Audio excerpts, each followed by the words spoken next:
Welcome to the most forward-thinking, inspirational podcast in this reality. The show designed to challenge everything we've been taught.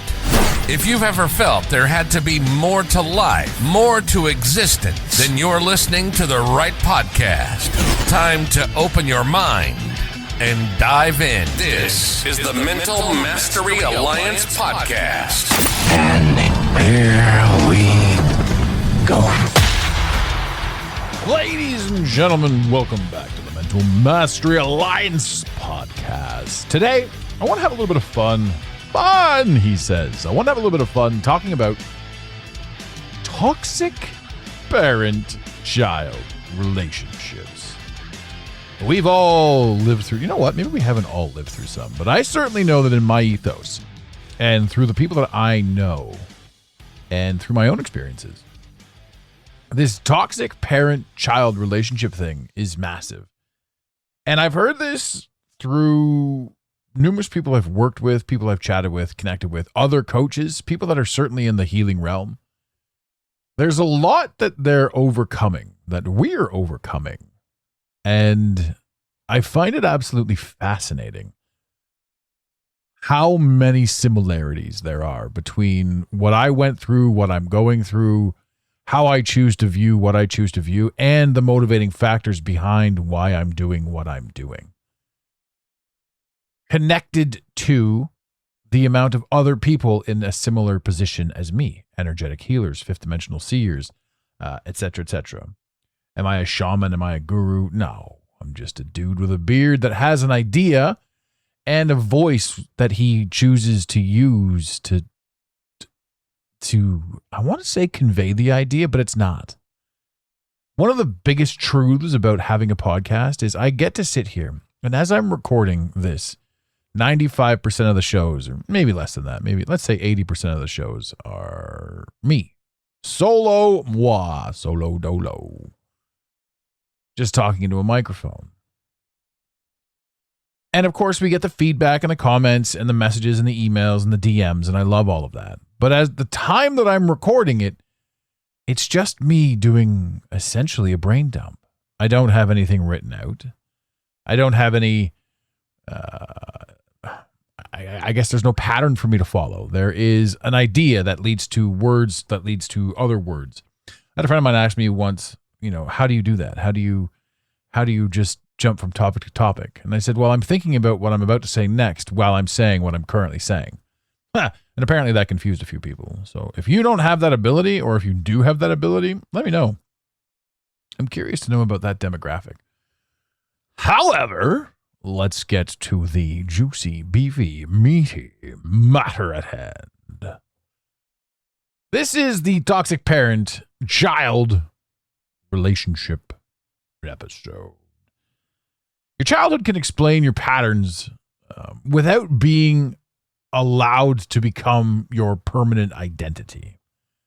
The metrics, they may describe the odds, but they don't get to write your ending.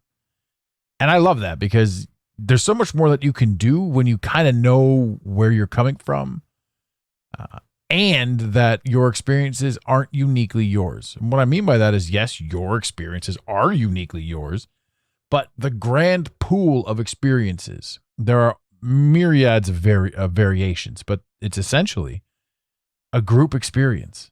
And that kind of changes things too, because you're like, fuck, I'm not really alone. And there's so many other people going through this, and none of us are allowed to talk about it. We don't have that pizzazz to talk about the ups, the downs, the this, the that. Nobody also wants to whine. Mind you, there's a lot of people and a lot of whining going on right now. But for the most part, most people don't want to complain, especially if you're born in the 80s, early 80s, late 70s. You're not complaining about shit. You're just going to make do. So let's go with some of the clinical toxic stuff, some notes that I've taken down here after saying I don't take notes for the podcast. But this one was interesting because I could say my 5 things, right, about the toxic child-parent relationship, but this is the global, this is the universal, this is the royal toxic pattern traits, and he's doing the royal wave as he says these things. Turning the child, number one. Number one. We're going to go back to number one here. Turning the child into the emotional parent. This is bigger than making a child do chores. It happens when the child becomes the parent's therapist, emotional regulator, mediator, protector, or reason for living. The child learns, my needs create more problems. Other people's emotions are my responsibility. I am vulnerable when I am useful. Sorry, I'm valuable when I'm useful. I'm also vulnerable. Don't make me useful. Resting or choosing myself is selfish. In adulthood, this can become rescuing everyone, over-explaining, attracting emotionally unavailable people, or feeling guilty whenever you establish a boundary. Research calls this parentification. And if it can carry risks into adulthood, although it can also produce resilience, empathy, and competence, the whole message behind this, to me, I think, is understanding that you're not the only one that experienced this. My needs create more problems, 100%. Other people's emotions are my responsibility, 100%. Why do I feel that? Well, because my parent seemed to need me to validate themselves. So, and as I'm saying all this too, I am not pointing the finger at anybody for anything.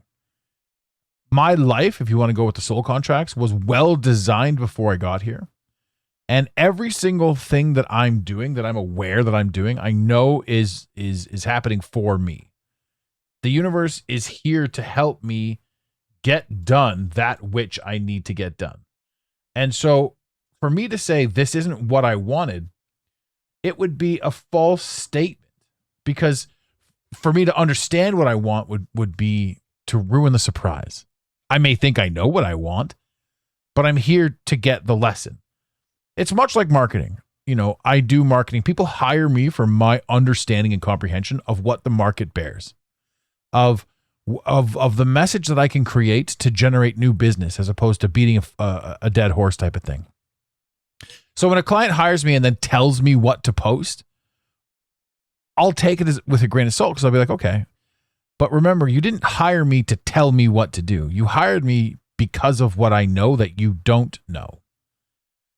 And that's kind of like a major factor in this whole understanding the self situation, right? I don't know what I don't know, and therefore I want to control what I think I do know. So even though I know in my marketing business, you don't hire me to do what you want me to do. You hire me to do what you know I'm best at doing. In life, I didn't come here to have or to fulfill the expectations I believed I came here to fulfill. I came here to live a life that I chose long before I got here. And now that version of me, the quote unquote version of me with expertise, right? The esoteric me, the ethereal realm me, has to just watch me do what I'm doing and be like, hey, we came here for a purpose, but I'm trusting that you're going to have the very experience that you need to have. So there are multiple variations of you, because I firmly believe that you are watching you. Now, this parental thing too, and sort of the reason I went on that tangent, sorry if we can't follow along, but I'm sure that you guys can at this point in the game. The reason I went on that tangent is not self-explanatory. It is, at no point during the rest of this episode am I going to say we are victims of our parents, because we're not, right? We are raising awareness of what may or may not be the thing that may or may not be happening. Now, let's jump into number 2. Using humor to continually reduce the child. Some parents rarely offer direct encouragement, but they always have a joke about the child's weight, intelligence, dreams, relationships, appearance, or mistakes. Because everybody laughs, the child is told that they are too sensitive if it hurts. The deeper message becomes, do not become too confident. Do not take yourself too seriously. Do not grow beyond the version of you that keeps this family comfortable. That can create an adult who deflects compliments, minimizes accomplishments, expects ridicule, or attacks their own dream before anyone else gets the opportunity. If every attempt to become more is met with a joke designed to make you smaller, eventually you start doing the parents' work for them. And I honestly believe, too, that the parents aren't attacking you. The parents are using humor. They're using what they know. They're uncomfortable. They themselves have, trauma bonds from the past that they've never healed or worked through or done anything about. And it's this kind of stuff that's like, Jesus, okay, so once you understand that your parents are just essentially doing the best they can, you have to then step yourself up. You say, hey, look, I'm not putting up with this bullshit anymore. Right. So, and this is going on. This is a major thing. The number 1 and 2 that we've just talked about are everywhere. I'm hearing about it everywhere from so many of my clients. The majority of my clients are in their 40s, 50s, and 60s. Yet we still have this parent hanging over our head, guilting us to not, did we ever get the opportunity to grow up? It is a very peculiar thing. How are you to have an independent life with your parent essentially validating their life through you, an adult child? This one's an important one too. Number 3 is making love feel like a debt. Not making love with your parents, or Limp Bizkit's making love to Morgan Wallen. This one is one that really sits with me. The parent repeatedly reminds the child of everything they sacrificed, provided, or endured. Food, shelter, parenting becomes items on an emotional invoice. The adult child then feels that independence is betrayal. Moving away, saying no, choosing a partner, or protecting their peace feels like abandoning the parent. The hidden transaction is this: after everything I did for you, your life still belongs partly to me. I could appreciate, what you gave me without surrendering the rest of my life as repayment. And this is huge. So much of this is tied to it. And again, like I'm saying, from my experience, I don't even believe that the parents know what they're doing. Because one of the runners up here, the honorable mentions, is a toxic parent. And I'm not saying the person is toxic, because everything is different. The same water that boils an egg softens a noodle, right? So toxicity is reflective, essentially, of 2 tiers. The toxicity can be like, hey, look, this is so toxic, I can't stand in this environment. I must move to grow, right? And without that toxicity, you would never have moved. So it's a necessary evil, as it were. But back to the love and debt. This is conditional love. Most of us raised, in the 70s and 80s, were raised with conditional love. And that sounds like a strange thing to say, because none of us really get the opportunity to talk about it that much. But it is conditional love. You're only as loved or valued as the last thing that you did. And they'll say things like, well, it builds character, taking out the trash, doing this, doing that. There's a huge difference between like doing your chores and living your life and having conversations with a basically a quote unquote toxic parent who is only going to validate you based on the last time you benefited them. And if you do anything that's not beneficial to them, take a moment for yourself. They will ridicule and criticize you and say, I'm still the one here supporting you while you go off gallivanting. Like, in what world, think about this, in what world would you ever shit on anyone for living their life? In no world. Sometimes my desires for what I want to do don't align with what you're up to, but I am not going to shit on you for living your life. I'm going to encourage you to do it. But the only reason I'm going to encourage you to do it is because every single choice I ever decided to make in my entire life was met with ridicule. And I'm not over here being the victim. I love my life. I am elated with the way things have played out. And at 46, right now, I'm super excited for the next 40 years of my life. I'm easily going to make it to 86. So that's 40 years. I've also been told that 93 is my sweet spot by 3 independent shamans, or gurus, or whatever you want to call them, or mystics. 93. So what's that? 92 is twice my age now, I believe. 46. So So I'm about to enter my midlife crisis. You know, I guess halfway through this month is half of my life. But even still, the first 12 to 13 years of your life is basically just don't die. And then, hey, look, women exist. All right. Giggity, giggity, giggity, giggity, giggity. 13 years of your life is gone. The other 7 years is trying to figure out how you fit into society. 20 years of your first life is gone.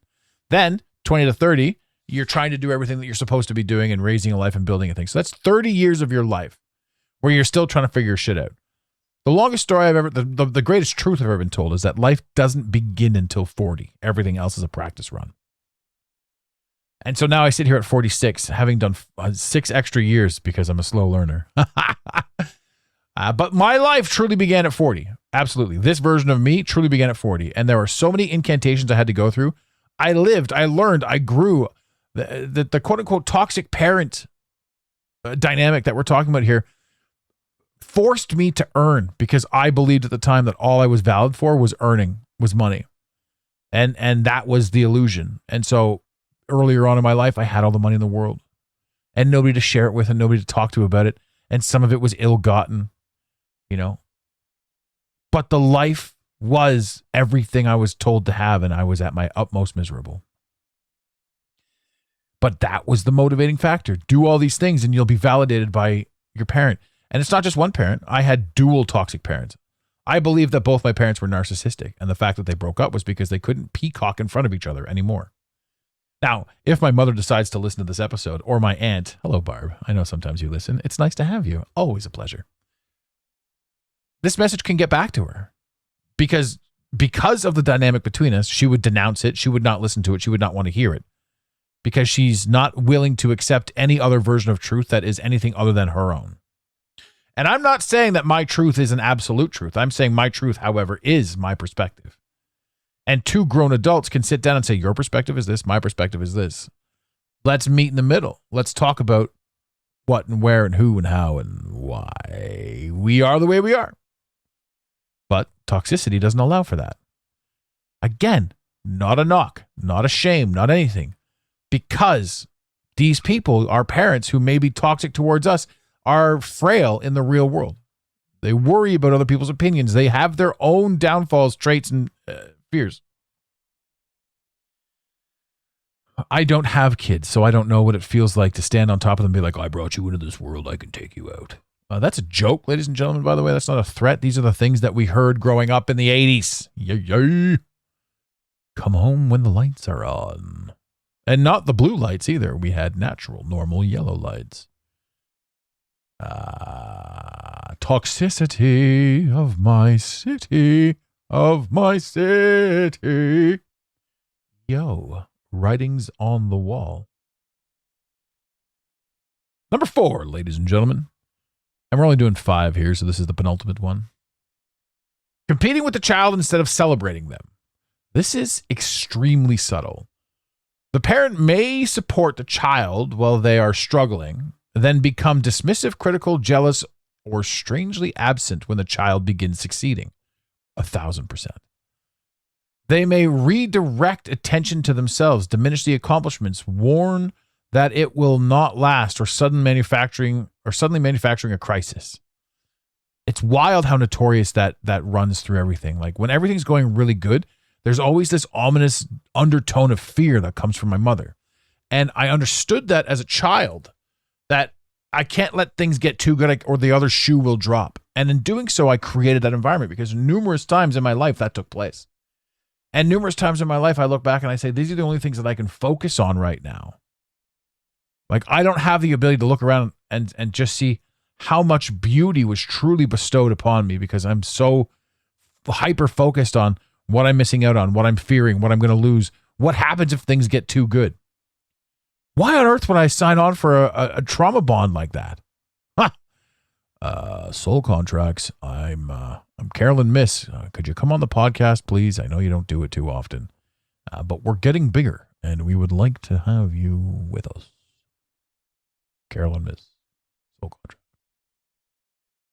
The child learns to associate visibility with danger. As an adult, they may procrastinate near the finish line, hide success, feel guilty for surpassing family members, or unconsciously remain unsuccessful to prevent or to preserve belonging. This was a long time for me too. One of the sayings that I had heard at a young age was, there are a lot of people, a lot of parents out there that want you to do great, but never better than them. And that to me is wild. I'm thinking about if I had kids and how I would only want them to accelerate past me in every way, shape, or form. Take all of the knowledge I've given you and expand upon it. Extrapolate. So being visible, I've also been a huge fan, and, I just thought it was a me thing, but it's a characteristic trait. The second mouse gets the cheese. I've always led from behind. Never wanting to be in the forefront. Even to this day, there's a reason that I don't have my face all over the place. This was never about me. The Mental Mastery Alliance was always about the message, never about me. I didn't want my face on the YouTube. I didn't want to be noticed or any of that stuff. And it's such a strange thing, right? Fame and fortune. Wouldn't the fortune be nice without the fame? Absolutely. And so you realize that that's a trigger. That's a piece of your moment in the past. How much of my self-sabotage is really an old attempt to remain emotionally safe inside of the family? Right? It's ridiculous to think about that. And it's not just my mom. I'm not just shitting on one person. Like my dad was the same way. When he was alive, it was brutal. My dad was worse.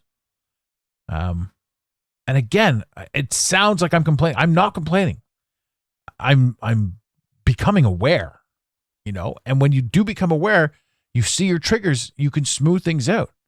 It's like you can't fix a deck if you can't look at it. It's like, hey, client says you put the deck together, but there's problems hither and yon over here and there and all of it. Well, I can't see the deck, so I don't know where the problems are. Well, let's go take a look at the deck, and you don't even have to explain anything to me. Once I see the problems, I can fix them. And so that's what's happening right here. I'm seeing the problems. Welcome to the deck of my life. It's the back deck. There's lots of space. We'll be having a barbecue later. Once I fix these blemishes. A blemouche. Oh, hello. Punishing boundaries while calling it love. Number 5. A healthy parent may dislike a boundary, but can eventually recognize that the adult child's right to have one. A toxic pattern treats boundaries as disrespect, rejection, disloyalty, or cruelty. The parent may respond with silence, guilt, rage, gossip, victimhood, or selective withdrawal of affection.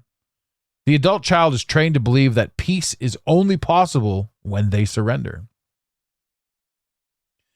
A boundary is not an attempt to control another person. It is a decision about what you will participate in. And for me, I look at this and I think to myself, the amount of times that I've set boundaries with people or made a statement with them has always been me attempting to keep them in my life. Like, I'm not punishing you with any of this stuff. I'm just saying, look, for us to be what we need to be in any sort of relationship, friendship, whatever it is, here are a few things that are important to me. And to the insecure or to the quote unquote toxic, that feels like an attack, but it's not. It's a healthy boundary. And so there comes a point when blaming your parents becomes just simply another way of handling them. They may have installed the programming, but if you can now see the programming and the pattern, you've entered the part of the story where changing it becomes your responsibility. And that's what we're doing here.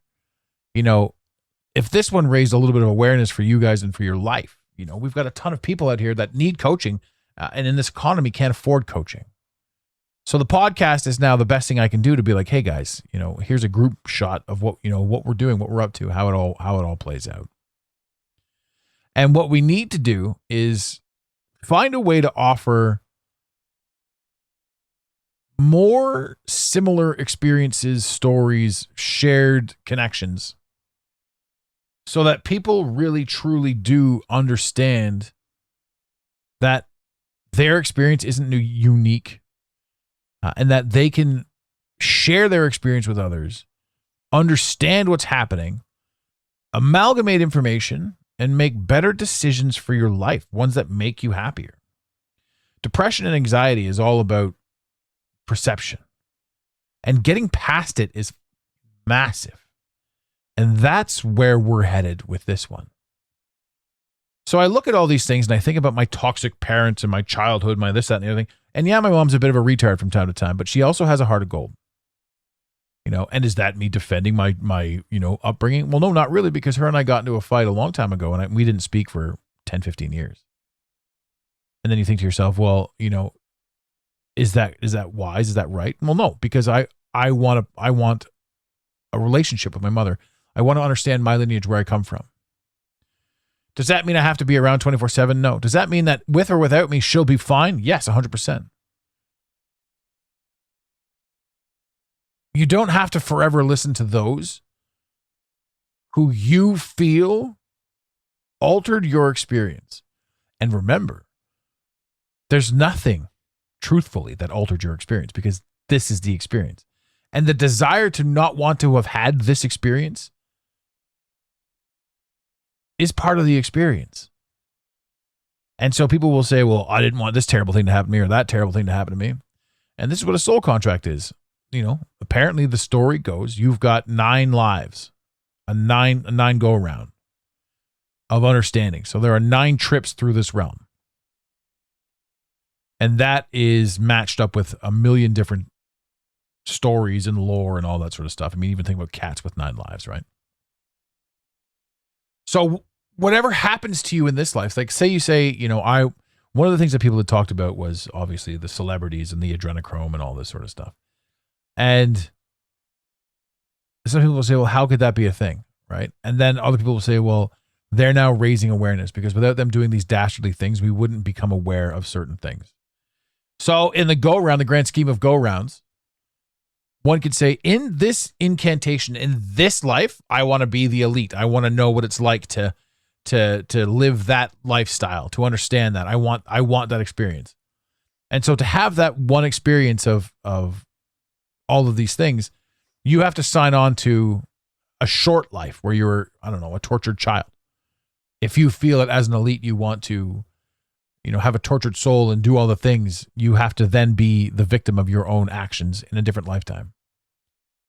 So you're really trying it on, all of it. And you say, okay, well, I'll sign on for 2 of those lives and 1 of these lives, and we'll just see how it goes. In the infamous words of Beavis and Butthead, you got to have stuff that sucks to have stuff that's cool. Right. And so what you're going to see too, a lot of the time, is people with their own personal fears and angers and aggressions attack you for having thoughts and understandings and expansion of your own mental dexterity, fortitude. And remember too, if the internet is chirping you, you're on the right path, right? Every chirp that you could ever get by sharing your story, your message, or anything is an opportunity for you to expand to anyone who needs to listen to you or see your message, how it goes. An internet troll and a chirper is, for the most part, an NPC, an unhealed person looking to share their pain so it's not so heavy on them. I know, I used to be there. I used to be so riddled with pain as a victim, as somebody who didn't believe that I could control anything, that it really, I wouldn't say ruined my life, but it certainly pushed me into a darker corner. And in that dark corner, I found my light. There isn't a single light worker that I know that hasn't walked through the gates of hell. Not one.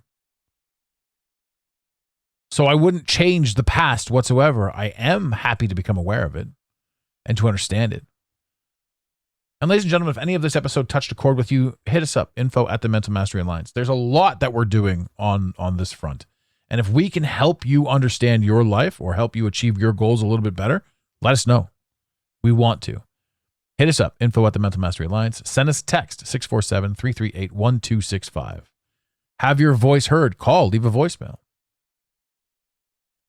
Have some fun with life, ladies and gentlemen. And in the infamous words of Red Green, keep your stick on the ice. We really hope you enjoyed this episode of the Mental Mastery Alliance podcast.